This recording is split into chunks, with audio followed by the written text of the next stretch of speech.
கோவில்பட்டி அருகே petrol bunk மேலாளர் வெட்டி கொலை செய்யப்பட்ட சம்பவம் அதிர்ச்சியை ஏற்படுத்தியுள்ளது.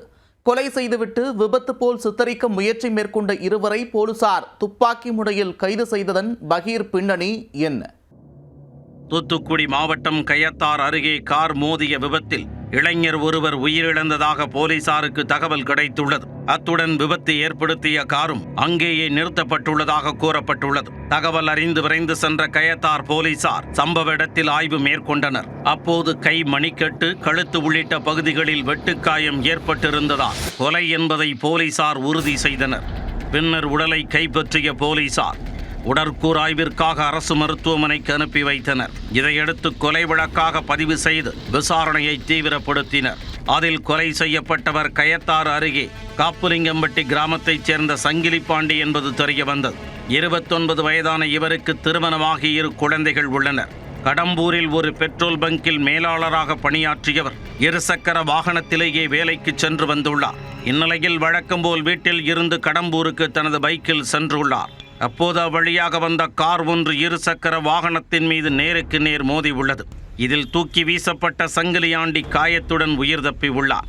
உடனே காரில் இருந்து இறங்கிய கும்பல் அவரை அரிவாளால் வெட்டி கொலை செய்துவிட்டு தப்பியோடியதாக கூறப்படுகிறது. இதில் இரத்த வெள்ளத்தில் துடிதுடித்த சங்கிலிப்பாண்டி நிகழ்விடத்திலேயே பரிதாபமாக உயிரிழந்துள்ளார்.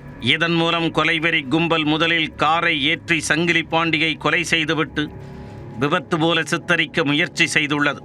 ஆனால் கார் மோதியும் அவர் இறக்காததால் அரிவாளால் வெட்டி கொலை செய்ததும் தெரிய வந்துள்ளது. குற்றவாளிகள் அப்பகுதியில் உள்ள காட்டுப்பகுதியில் பதுங்கி இருக்கலாம் என்று கருதிய போலீசார் தேடுதல் வேட்டையில் இறங்கினர்.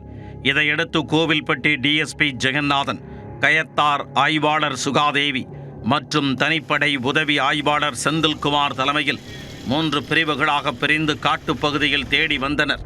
அப்போது கொலை வழக்கில் தொடர்புடைய காப்புலிங்கம்பட்டி கிராமத்தைச் சேர்ந்த சண்முகராஜ் மற்றும் மகராஜன் இருவரும் காட்டிற்குள் பதுங்கி இருந்தது கண்டுபிடிக்கப்பட்டது.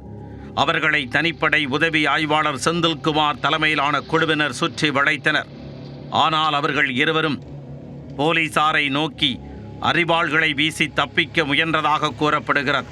உடனே சுதாரித்து கொண்ட போலீசார் இருவரையும் துப்பாக்கி முனையில் கைது செய்துள்ளனர். அவர்களிடம் சங்கிலிப்பாண்டியை கொலை செய்ததற்கான காரணம் குறித்து விசாரித்தனர்.